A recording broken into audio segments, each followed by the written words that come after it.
Boa noite a todos, sejam todos muito bem-vindos a essa casa de amor. Estamos hoje aqui, eu e o Renato, voluntários do trabalho do Evangelho no Lar na Casa de Bezerra, para esse trabalho maravilhoso que é apresentar para vocês essa ferramenta de amor e de construção que é a prática do Evangelho no Lar. Como de costume, sempre iniciamos as atividades da casa com uma prece. Então, eu gostaria de convidar a todos que nos acompanhem nessa pequena e humilde oração, pedindo as bênçãos do mais alto. Pai amado, pedimos a Ti que observe os nossos corações, que observe a nossa mente e que nos ajude a compreender o que mais precisamos neste momento. Pois temos a certeza que todos os trabalhadores desta casa, que há muito já nos acompanham, estão tentando nos auxiliar neste processo. Tenhamos todos a certeza de que aqui estamos recebendo amor, carinho, afeto, que estamos recebendo tudo aquilo que necessitamos, porque esta casa é a casa do amor de Jesus. Que vovô Bezerra consiga nos auxiliar e nos amparar nas nossas dores e nos nossos amores também. Que assim seja, que Jesus seja conosco durante este trabalho. Que assim seja. Então, nós temos a tarefa não muito simples de trazer como é o Evangelho. A casa, ela trabalha todos os dias a ideia de que devemos nós implantar o Evangelho. O Evangelho, ele não é um momento apenas de oração. Ele é um momento de estudo, é um momento de reflexão, é um momento de construção de si mesmo. Quando Jesus nos propôs isso, na casa de Pedro, porque começou desta forma a construção do primeiro Evangelho no lar, Jesus reuniu-se com os apóstolos, alguns discípulos e a família de Pedro, e então ensinou-nos a orar. E ensinou-nos que naquele momento deveríamos também conversarmos sobre moral, sobre a educação moral, educação de sentimentos, educação da vivência entre nós. E de lá para cá nós esquecemos muito desta educação. Nós vivemos momentos na terra que nos afastaram de Jesus, nos afastaram de Deus, e hoje estamos tendo esta oportunidade novamente. Então, quando nós nos associamos à ideia de construção do Evangelho, nós estamos novamente trazendo Jesus para a casa de Pedro. Nós estamos novamente oportunizando a nós o entendimento de si mesmo. Pois esse é o Evangelho. O Evangelho não é uma lição moral, o Evangelho não é um conhecimento à parte. O Evangelho é a manifestação de como nós devemos nos analisar. Devemos perceber as lições que ali estão escritas, ler cada uma das passagens, seja ela as parábolas, seja ela o entendimento dos apóstolos, ou seja ela o esclarecimento através da instrução dos Espíritos. Porque é desta forma que Jesus pede que nós nos modifiquemos. Então, ao fazermos o Evangelho, nós estamos nos permitindo conhecermos. E conhecer-se é a principal tarefa do Espírito encarnado, porque através do conhecimento de si mesmo, nós desenvolvemos as virtudes e educamos os vícios, que são os dois mecanismos que nos fazem ou felizes ou infelizes. À medida em que me conheço, convivo melhor com os outros. À medida que me conheço, compreendo a situação que estou vivendo, seja ela por alegria ou por dificuldade. E é desta forma que venceremos a encarnação que recebemos. Então o Evangelho, ao mesmo tempo que ele é simples, ele é complexo. Ele é simples porque é fácil de fazer. Os Espíritos nos pedem um dia da semana de 7 dias, um dos dias. E não é às 24 horas, não é para ajoelhar na sala, baixar a cabeça, sentar, deitar e orar. Não, de 15 a 30 minutos de um dos 7 dias.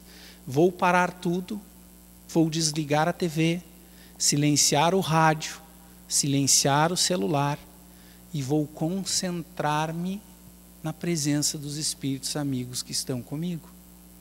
Fazendo isso, eu já consigo despertar o espírito eterno que sou. Fazendo isso, eu já consigo sentir a intuição amorosa daquele espírito que se comprometeu com Deus de me acompanhar nesta jornada, pois ali está a todo instante, a todo momento ele sopra informações a nós, mas nós não escutamos, pois estamos preocupados em sermos os melhores no mundo material, mas nós não avançamos como espíritos na matéria, nós avançamos como espíritos no universo. E o que estamos fazendo ao não nos conhecer e ao não vencer as dificuldades que surgem? Então a necessidade da implantação do Evangelho é esta, é trazermos para dentro do nosso lar a oportunidade da mudança, a oportunidade do melhoramento e a oportunidade de crescer como espíritos. E é isso que Jesus pediu, que implantássemos o Evangelho no coração de cada um que habitasse esse planeta. Então o Evangelho ele é simples nesse sentido, e é complexo porque depende da nossa disciplina, depende da nossa capacidade de cumprir com os objetivos e os compromissos assumidos. No instante que determinei para mim que o Evangelho deverá ocorrer tal dia, tal horário, surgirão empecilhos. Receberei visitas, telefonemas, vizinhos que nunca vêm virão, familiares que por vezes nem dão retorno, ali chegarão, mas não vamos desistir. Convide-os, chame-os para confraternizar junto do Evangelho, porque o Evangelho é isso, confraternização. Não é um castigo, não é uma punição, é um encontro com espíritos que nos amam. Quando alguém que nós amamos nos recebe, como que nós estamos? Não estamos radiantes? Não estamos felizes? Isso é o Evangelho. Vamos receber os que nos amam, porque estes espíritos estão ali por nós, sabedores de que somos imperfeitos, de que somos incompletos, mas nos amam assim como somos. Então reservem um dia da semana, de 15 a 30 minutos, abram o Evangelho de forma aleatória, permitindo a intuição dos espíritos no assunto que melhor será por nós percebido, e faça a leitura em voz alta. Após a leitura, faça o comentário em voz alta, mesmo estando sozinho. Por que em voz alta? Porque nenhum de nós ainda desenvolveu a capacidade de ler pensamentos. E lembremos-nos, se estivéssemos nós desencarnados, na casa de alguém que amamos, buscando ajuda ou socorro, e esta pessoa permanecesse de olhos fechados neste momento, que angústia teríamos? Então vamos imaginar sempre que ali na nossa casa estarão aqueles que amamos, seja por confusão e desconhecimento do futuro, ou seja porque ali estão acompanhando conosco a realização do Evangelho. Feito isso, encerrem com uma prece, para agradecer também a presença de todos estes irmãos que nos socorreram neste momento. Dando seguimento ao Evangelho, vamos ler o trecho que nos cabe. Hoje temos como missão falar do capítulo 16, Não se pode servir a Deus e a Mamon, no item 15. O princípio segundo o qual o homem é apenas o depositário da riqueza de que Deus lhe permite desfrutar durante sua vida, tira-lhe o direito de transmiti-la aos seus descendentes? Esta é uma pergunta que foi feita e é uma pergunta interessante de se analisar. O homem pode, respondeu, perfeitamente transmitir, ao morrer, os bens de que gozou durante a sua vida, porque o efeito deste direito está sempre subordinado à vontade de Deus, que pode, quando quiser, impedir seus descendentes de desfrutá-la. É assim que vemos se desmoronarem fortunas que pareciam as mais solidamente estabelecidas. A vontade do homem de manter sua fortuna em sua linha de descendência é, portanto, impotente, o que lhe tira o direito de transmitir o empréstimo que recebeu, visto que Deus o retirará quando julgar conveniente. São Luís, Paris, 1860. O capítulo é interessante e o texto também. Podemos, sim, transmitir o que conquistamos no mundo material para os nossos filhos. Mas como vamos transmitir isso a eles? Nós estamos os educando para perceber quanto de esforço foi feito para que isto acontecesse? Será que eu estou mostrando aos meus filhos o quanto eu lutei para alcançar os bens que hoje temos? Será que eu estou ensinando os meus filhos o que é necessário para existir no planeta? Será que eu estou mostrando aos meus filhos de que mesmo tendo muito, devo eu compartilhar? Se não estou assim fazendo, se não estou transmitindo os bens morais aos meus filhos, a chance deles falharem na administração dos bens materiais é muito grande. A chance de eu ter entregue uma fortuna àqueles que me descendem e perderem é muito grande, porque eu não estou demonstrando a eles ou ensinando-lhes os valores destas conquistas. Estarei apenas lhe entregando facilidades. Não estarei lhes ensinando a capacidade de gerir. Não estarei lhes demonstrando o que Jesus e os Espíritos nos falam a todo instante. Fora da caridade não há salvação. Então, não é a riqueza que importa, é a aplicação da riqueza que importa. É a educação que eu transmito para estes que me sucedem, de que a riqueza ela é passageira se não bem administrada. Se não tivermos então a capacidade de observar desta forma, aí falharemos. E aí sim Deus, como diz o texto, verterá a riqueza das mãos que não aplica de forma correta para as mãos que aplica de forma correta. O que tu pensa disso, Aline? Acho bem interessante a gente pensar na palavra do Cristo nessa hora, quando Ele nos trouxe, né, dei a César o que é de César e a Deus o que é de Deus. É lindo e justo que, depois de construirmos uma riqueza, um bem material, e tenhamos condições de perpassar isso para os nossos filhos, que os façamos, que a gente entregue isso para a nossa descendência. Muitas vezes nós trabalhamos e construímos também para isso, para fazer esse transporte.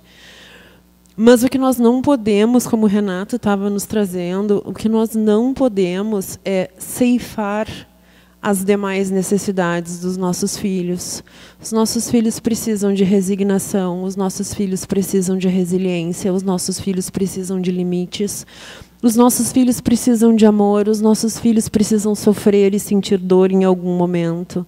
E se essa dor e esse sofrimento, essa angústia, a incerteza, o não conhecimento do próximo passo for amparado pela mão amiga de quem já passou por isso, a dor não vai ser a mesma que a nossa, porque quase sempre o que a gente quer é proteger. Eu não quero que os meus filhos passem pelo que eu passei, não quero que sintam o que eu senti. Mas se eu estiver pronto do lado deles para amparar e dar o suporte necessário, mas permitindo que eles saiam da zona de conforto, eu vou estar fazendo muito mais do que dar riqueza para eles. E esse é o ponto, né? Muitas vezes, ao justificarmos a necessidade do trabalho excessivo para a obtenção do metal da terra, nós negligenciamos o principal, que é a educação do amor. É a educação de estar junto, transmitindo carinho. E muitas vezes nós percebemos nos filhos que ficam justamente esta tristeza. pois os pais muito trabalharam, mas pouco nos amaram. Então nós temos que saber dosar isso. A riqueza é um direito nosso pela nossa capacidade e pela nossa dedicação em fazer. Mas se mal aplicada, seremos nós responsáveis depois pelo sofrimento que deixamos, pelo sofrimento que causamos. Então existe um equilíbrio nisso. E a prova da riqueza, como eu e a Aline falávamos antes, é a mais difícil. Porque na riqueza dificilmente eu educo o orgulho, dificilmente eu educo a soberba, dificilmente eu permito que a humildade ganhe força, eu me coloco acima dos demais.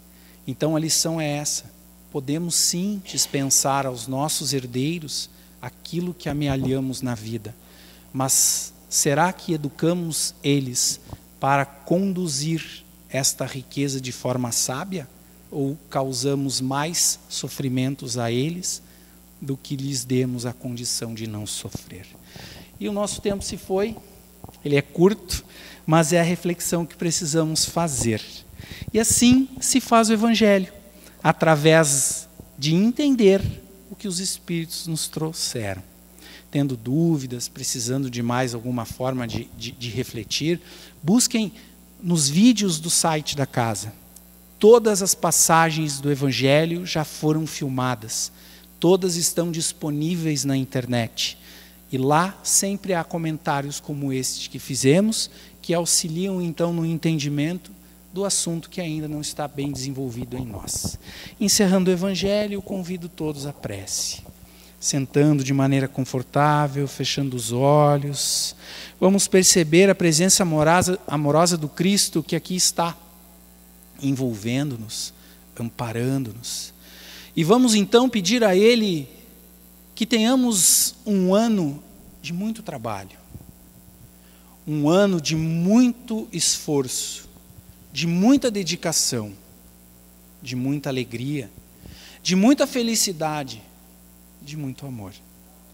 Mas que nesta jornada que se faz e que se inicia, possamos nós desenvolver o que ainda não temos desenvolvidos. Vamos analisar quem somos, o que falhamos, olhar para o ano que passou e rever aonde deixamos de trabalhar, aonde deixamos de construir. E fazer então deste novo ano que surge um ano melhor, transformando os nossos sentimentos, modificando os nossos pensamentos, vibrando da forma com que o Cristo nos ensinou, através do amor ao próximo, do amor a si mesmo, através do perdão e principalmente da aceitação de todos. Busquemos o equilíbrio para que então possamos ao final deste ano estar agradecendo ainda mais tudo que nos é dado. Grato Pai, grato amigos espirituais, por tudo e por todos. Sigamos em paz. Que assim seja. Nós temos um material que a casa desenvolveu, que auxilia na condução do Evangelho. Aqueles que quiserem um destes folders, levante a mão. Seja para você, seja para um amigo, seja para um familiar, seja para alguém que está precisando do Evangelho na sua vida. E não deixem de levá-los. Então levante a mão aquele que gostaria de carregar um consigo e nós lhes entregaremos. Uma boa noite a todos. Uma boa noite a todos e desejo um feliz ano novo, muito próspero, de amor e de saúde.